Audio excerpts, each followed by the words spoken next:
કોંગ્રેસની વિકેટો તો એમના રાજકુંવરના નેતૃત્વની અંદર સતત પડતી આવી છે. સૌથી વધારે વાર હારવાનો રેકોર્ડ એ વિપક્ષના નેતાના નામે.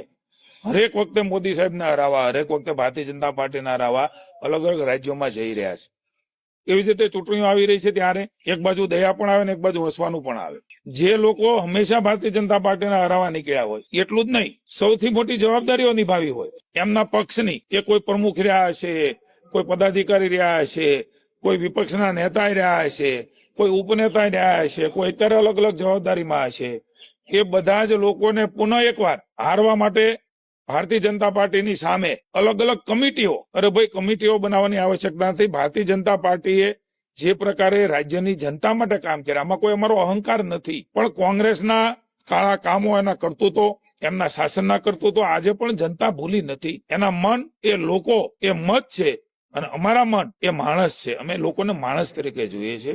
ભગવાન રામ એમનામાં વસે છે, આપણા સૌમાં વસે છે, શાસકોના મનમાં વસે છે. એ રામને કેવી રીતે રાજી રહે, એમની સુવિધાઓ, એમની વ્યવસ્થાઓ એ કેવી રીતે આગળ વધે અને આપણું સમૃદ્ધ ગુજરાત એ વિશ્વગુરુના સ્થાને ભારત બેસે ત્યારે અનેકવિધ વિકાસની ઊંચાઈઓ સાથે આવનારી કોર્પોરેશન, તાલુકા, જિલ્લા પંચાયતની ચૂંટણીમાં પણ કોંગ્રેસ એ મોભર પડવાની છે. એની આ સાબિતી છે, કારણ કે એમના જ નેતૃત્વમાં બધા લડ્યા છે, એમના નેતૃત્વમાં જ બધા હાર્યા છે. એમની સ્ટ્રેટેજીઓ, એમની જ કેમ્પેનિંગ કમિટીઓ, એમના જ બધા મેન્યુફેસ્ટો એ જનતાએ નકાર્યા છે.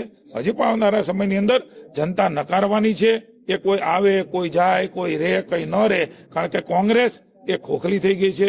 કોંગ્રેસ એ જનતામાં ખુલ્લી પડી ગઈ છે. ન તો એની પાસે કાર્યકર્તા છે, ન તો એની પાસે જનતાનો પ્રેમ છે. માત્ર નેતાઓથી બનેલી પાર્ટી એ હવે ગુજરાતમાં રહી છે.